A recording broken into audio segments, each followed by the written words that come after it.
Triangles का important solve example करते हैं। क्वेश्चन में गिवन है a girl of height 90 centimetre is walking away from the base of a lamp post at a speed of 1.2 metre per second. If the lamp is 3.6 metre above the ground, find the length of her shadow after 4 second. सबसे पहले question को समझते हैं। Let us consider ये A B lamp post है और जो C D है वो गर्ल है जिसकी हाइट है 90 सेंटीमीटर। वो गर्ल इस लैम्प पोस्ट के बेस से वॉक कर रही है अवे फ्रॉम लैम्प पोस्ट। अब जब वो वॉक करती है तो हमें बताना है कि 4 सेकंड के बाद वो जहाँ पर भी पहुँचेगी उसकी लेंथ ऑफ शेडो हमें फाइंड आउट करनी है।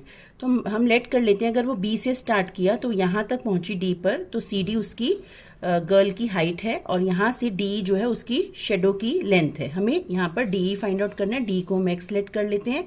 गर्ल की हाइट 90 सेंटीमीटर है तो उसे हम मीटर में कन्वर्ट कर लेते हैं, जो आएगा 0.9 मीटर। अब सबसे पहले हमें बी से लेके डी तक जाने की उसकी स्पीड पता है और टाइम पता है।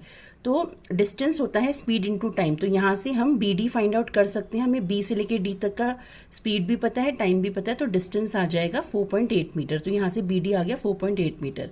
अब हम ट्राइंगल ए बी ई और ट्राइंगल सी डी ई इन दोनों को सिमिलर करेंगे। एंगल ई दोनों में कॉमन है और एंगल बी और एंगल डी दोनों 90 डिग्री हैं, क्योंकि गर्ल और लैम्प पोस्ट दोनों ग्राउंड पे वर्टिकली स्टैंडिंग है।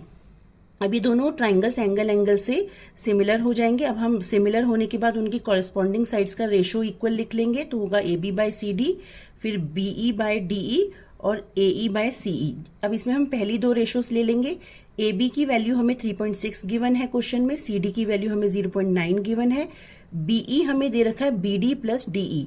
तो यहाँ पर B D plus D E को हम 4.8 प्लस एक्स ले लेंगे, क्योंकि यहाँ पर हमने बी डी 4.8 निकाला था और डी ई को हम एक्स ले लेंगे। अब ये कैंसिल आउट होके 4 आ जाएगा, क्रॉस मल्टीप्लाई करके एक्स की वैल्यू आ जाएगी 1.6 मीटर। इसका मतलब उस गर्ल की जो शेडो की लेंथ है वो 1.6 मीटर है।